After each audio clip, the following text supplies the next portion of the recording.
28 फरवरी को Israel, Iran और US के बीच में युद्ध शुरू हो गया था। इजराइल ने ईरान के कई इंपॉर्टेंट लोकेशन पर अटैक किए थे। ईरान ने रिटेलिएशन में इजराइल सहित कई गल्फ कंट्रीज पर वापस अटैक किए।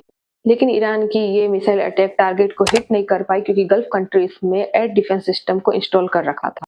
और ऐसे में ईरान ने अपने सबसे बड़े हथियार का यूज किया। यह हथियार कोई मिलिट्री हथियार नहीं था, यह है इम्पोर्टेंट इकोनॉमिक हथियार।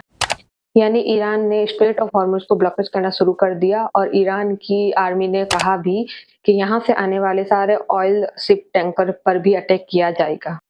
ईरान ग्लोबल ऑयल सप्लाईज को डिस्प्यूट करना चाहता है, जिसका सीधा इम्पैक्ट ग्लोबल ऑयल प्राइसेस पर पड़ेगा। यहाँ पर Iran heart of modern industry को जाकर हिट करेगा क्योंकि स्ट्रेट ऑफ हॉर्मुज से निकलने वाला ऑयल चाइना की फैक्ट्रियों का और एयरलाइंस का सबसे बड़ा सोर्स है। इजराइल द्वारा ईरान पर किए गए अटैक से ईरान के कई एयर डिफेंस सिस्टम खत्म हो गए और कई जनरल्स की डेथ भी हो गई। ईरान के सर्वोच्च नेता खामनेई और उनके परिवार पर भी हमला किया गया। खामनेई की मौत पर एक तरफ देखें तो ईरान खुशियां मनाता नजर आ रहा है, वहीं भारत में दिल्ली, लखनऊ और श्रीनगर में लोग शोक मनाते नजर आ रहे हैं।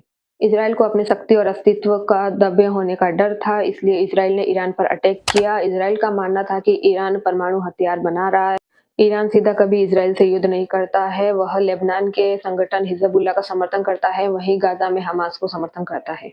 वहीं अमेरिका ने कई बार ईरान पर आर्थिक प्रतिबंध लगाए हैं। ईरान चाहता है कि मिडल ईस्ट में उसकी शक्ति का अस्तित्व बना रहे, वहीं अमेरिका और इजराइल ऐसा नहीं चाहते हैं, वे चाहते हैं शक्ति सीमित रहे। इजराइल और अमेरिका द्वारा ईरान पर किए गए अटैक को ऑपरेशन एपिक फ्यूरी नाम दिया गया। ईरान की राजधानी तेहरान पर और कई सैन्य ठिकानों पर इजराइल और अमेरिका द्वारा अटैक किया गया। वहीं बदले में पलटवार में ईरान ने कई गल्फ कंट्रीज और इजराइल पर भी अटैक किया। गल्फ कंट्रीज के अंतर्गत यूएई, कतर, कुवैत, बहरीन इत्यादि कंट्रीज आती है। धन्यवाद।